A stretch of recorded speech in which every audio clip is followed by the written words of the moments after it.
15 June থেকে রাজ্য জুড়ে বাতিল হতে চলেছে লক্ষ লক্ষ রেশন কার্ড। বন্ধ হবে বিনামূল্যে রেশন দেওয়া।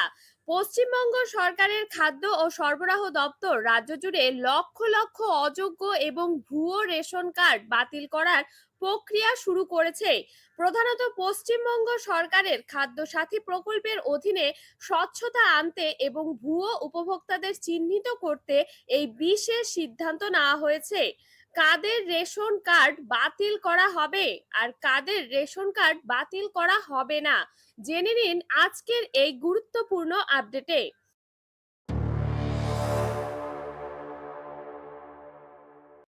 প্রথমেই বলি কাদের রেশন কার্ড বাতিল হবে। প্রথমত রয়েছে ভোটার তালিকা থেকে নাম বাদ পড়া ব্যক্তি। 2026 সালের বিধানসভা নির্বাচনের আগে ভোটার তালিকা সংশোধনের জন্য চালিত যাচাইকরণ প্রক্রিয়া অনুপস্থিত বা স্থানান্তরিত বা মৃত বা অসদস্য যাদের নাম ভোটার তালিকা থেকে বাদ পড়েছে তাদের রেশন কার্ড বাতিল করা হবে।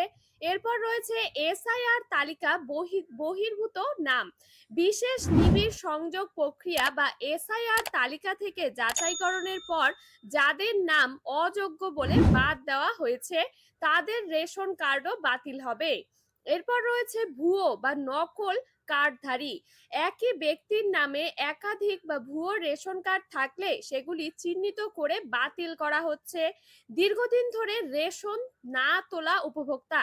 কেন্দ্রীয় নিয়ম অনুযায়ী কোনো গ্রাহক টানা 6 মাস বা তার বেশি সময় ধরে রেশন দোকান থেকে খাদ্যশস্য না তুললে তাদের রেশন কার্ড বাতিল করার প্রক্রিয়া চালানো হয়।